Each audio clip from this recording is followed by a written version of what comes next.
going over the banners for phase 1 of 3.7.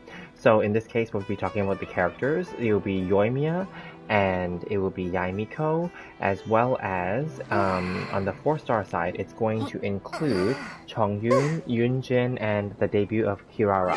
I should have put Chongyun and Yunjin in my team actually. Just let me quickly do that. But yeah, regardless, while I'm doing that, 是去练功吗？ let's just go through it. I already went through and talked about the 5-star specifically in a separate video, talking about who to poll, but we're going to go in a little bit more in depth here, but we're going to keep this really short as well because it's kind of just the same information that you may already know. So yeah, let's get to it.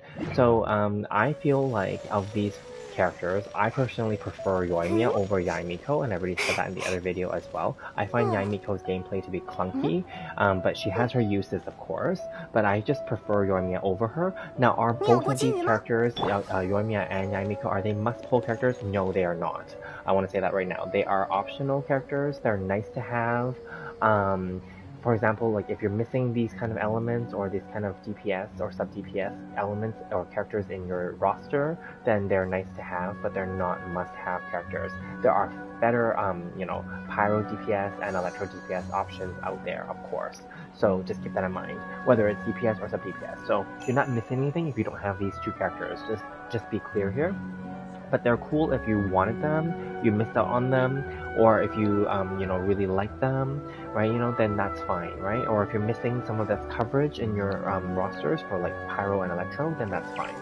Now onto the 4 stars. Chongyun is a solid character from the very beginning. I actually really like this character. It's just unfortunate that he's no longer seeing much gameplay these days, but he's a really good character. But is he a must-pull? No, not really. And same goes for Yunjin. She was really lovely and nice that they introduced her during the Lantern Rite in year 2, but it wasn't like she was game-breaking or anything like that. She has a really interesting personality and situation, but Geo just hasn't seen much gameplay, or normal attacks hasn't seen much gameplay, but she would pair really well with Yoimiya in this case. And last but not least, Kirara. I will personally be going for 1 copy of her. Hopefully I can get her very soon without having to go and waste too many wishes on her. But regardless, I hope to get 1 copy of her. She is, in my opinion, not going to offer much. I don't really have much expectation for many of the 4 stars nowadays. I think that's just a given in the Genshin community, and for any long-term players that have been playing for a longer time, like myself, we just know that a lot of the earlier 4 stars were just better, and the newer 4 stars are just all very mediocre, unless you can get them to C6 and really get them out, which many players are not really willing to invest, and that includes myself. So I just want 1 copy of her to see what she's all about, and obviously to make some content about her, but other than that, I don't expect much from her.